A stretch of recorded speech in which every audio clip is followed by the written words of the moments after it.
Okay, let's talk about the granddaddy of them all. Everybody likes to have a relapse prevention plan. Partners love it when you have a relapse prevention plan. So, we're going to talk about it. What is a relapse prevention plan? It's really whatever you want it to be, but let's talk about some things that could comprise a relapse prevention plan that I think can be important.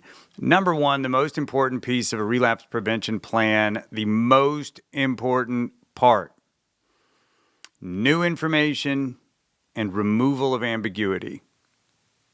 If you want to be confident as to how you got to a certain place, how you will get to a certain place in the future, we really want to be able to have new information, right? If nothing changes, nothing changes.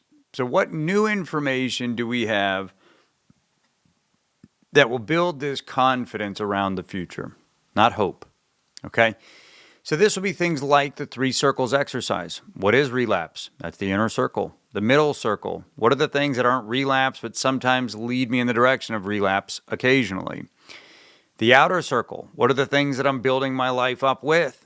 So my life is not about absence, but it's about presence. And what are the things that I'm excited to do?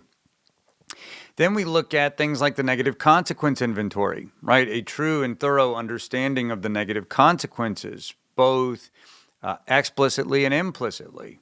Okay, what could have been, the opportunity cost, right? All these negative consequences.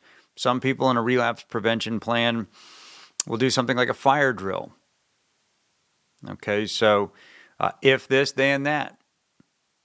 Right? Really understanding your choice points and interventions around the addiction cycle. What are the scenarios that are most problematic for me? What are the triggers in those scenarios? All of them. What are the interventions, my favorite and preferred interventions relative to those triggers in that scenario? Scenario, trigger, need.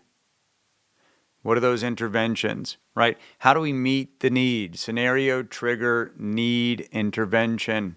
How do we meet the need that's coming up so that I don't find myself acting out in problematic ways for relief or to achieve some kind of feeling that I'm seeking, validation, excitement, you name it, okay?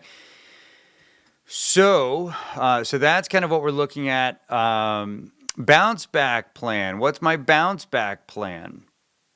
Right. One of the things that we know that's very risky when it comes to sobriety is what we call the AVE, the abstinence violation effect. Some great research in the mid-90s. I think the main author was Marlatt, Marlatt. What typically blows people up, really blows people up, is not the actual slip, acting out, relapse. It's the abstinence violation effect. It's the fact that my streak was about my identity and my value and my worth, and all of who I am is tied to that streak. And when I break the streak, I'm worthless. I'm less than square one. I'm starting from scratch. Right? All these things, that's the abstinence violation effect. And now how do you get back in motion after that with that kind of effect? It's very difficult to do, and that's where a lot of people really spiral. It's not the relapse itself that blows people up. It's the effect of the relapse that can blow people up. So what's your bounce back plan? If there's a close call, a slip up, a relapse, what's the bounce back plan? You're going to be in an altered mental state. So what do you do from this altered mental state? It's not reasoning. What do you do when you're feeling activated and you're really in this tough place? Your worth is down, your value is down, your identity is shot. How do we bounce back? Right? So there's a lot of different things that we can really work to understand here in building out this relapse prevention plan. But start documenting. You'll add to this, but we want new information, what's new about you in this process, so that we have a strategy and plan of not hope, but confidence as we look to the future.